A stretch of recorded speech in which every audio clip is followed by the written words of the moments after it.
नमस्कार साथियों, आज हम आए हैं ताल वृक्ष के अंदर अलवर के अंदर, जो कि एक मांडव ऋषि का तपोस्थली स्थान है। यहाँ बताया जाता है कि ये महाभारत काल के अंदर पांडवों ने अज्ञातवास के अंदर यहाँ पे जो बड़े बड़े ताल वृक्ष थे उनके अंदर अपने अस्त्र शस्त्र छिपाए थे और यहाँ पर मांडव ऋषि ने बहुत हजारों सालों तक तपस्या की थी। उनका यहाँ पर मंदिर भी बना हुआ है। ये आपको हम अभी आगे चलकर दिखाते हैं।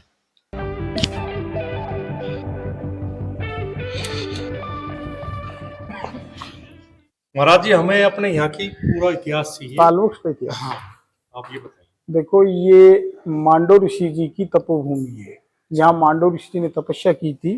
और कभी आपने सुना हो जयपुर में गलता जी, हाँ, वो गालव ऋषि की तपोस्थली जगह है। और नारनौल में कभी सुना हो ढोसी का पहाड़, वो चमन ऋषि की है।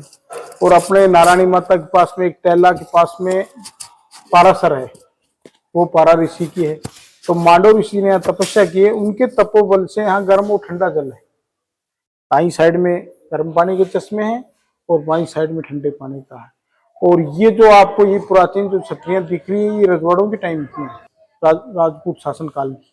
और यहाँ वैसे मांडव ऋषि ने तपस्या की। और ये ताल के वृक्ष हैं जो बड़े बड़े खड़े जो सामने दिखाई दे रहे हैं आपको। तो हम देहाती भाषा में तो इनको ताल के वृक्ष बोल देते हैं, बाकी आयुर्वेदिक का नाम है अर्जुन वृक्ष।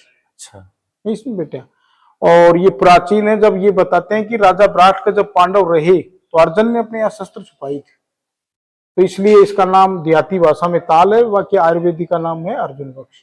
और ये जो यहाँ से 2 3 किलोमीटर आगे जो गांव बसा हुआ, ये मांडव ऋषि जी के नाम से मडावरा गांव बसा हुआ है, मडावरा पंचायत है।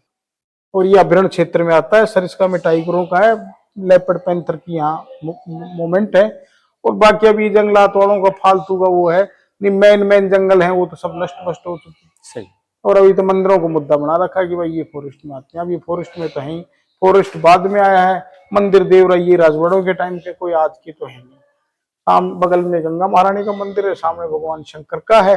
और बाकी इधर ये मांडव ऋषि जी के शिव जी का मंदिर है। और एक बाहर गुणी वाले हनुमान जी का मंदिर। अब हम तो आपको यही बताना चाहते हैं कि भाई सरकार को इतना ध्यान दिया जाए कि भाई छोटी मोटी जो चीज बनी हुई है इनका कम से कम मेंटेनेंस। तो ये हमारे धरोहर है, धरोहर जगह है और प्राचीन जगह है। प्राचीन जगह है, ऋषि मुनियों ने तपस्या की है, तो ये खंडर पड़ी है ना, इनका कम से कम सरकार को रंग पेंट तो करवाना ही चाहिए।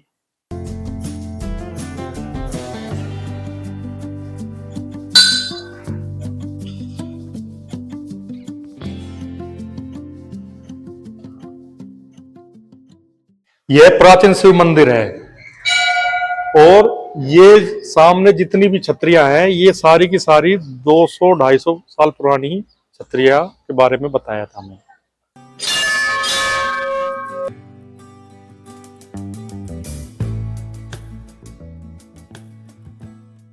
पंडित जी, हमें यहाँ की जानकारी दो। ये ताल वृक्ष है, यहाँ पांडवों ने अज्ञातवास निकाला था, वो तो है ताल के वृक्ष, सामने जंगल है ये पूरा। और ये है गंगा मैया, ये सबसे प्राचीन मंदिर है।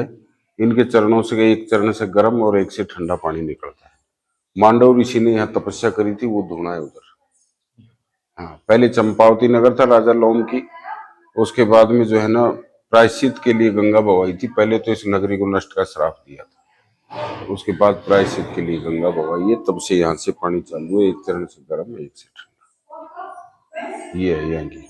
ये शेर का मुंह है, महाराज जय सिंह ने शिकार किया था इसका।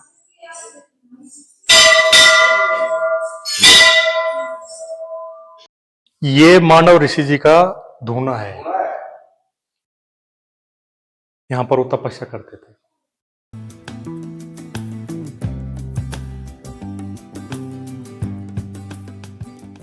यह मांडव ऋषि जी का पैरों के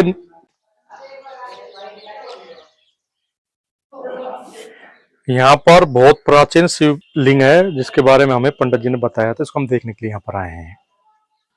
बताया जाता है कि गंगा मैया के गर्भ से पानी निकलता है जो 2 कुंडों में जाता है, जिसमें एक कुंडे में गर्म रहता है पानी, दूसरे कुंडे में रहता है ठंडा।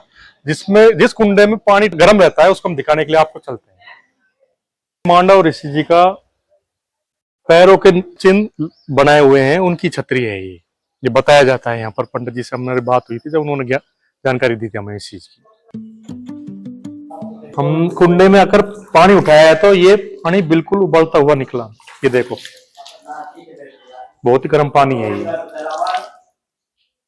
जैसे कि अभी आपने गर्म कुंडे को देखा, उसी प्रकार से ये कुंडा भी ठंडा है। अब हम आपको इस कुंडे को और दिखाते हैं। हाथ लगाकर देखा तो ये भी गर्म कुंडे की तरह ठंडा कुंडा ही है और ये पानी भी ठंडा है।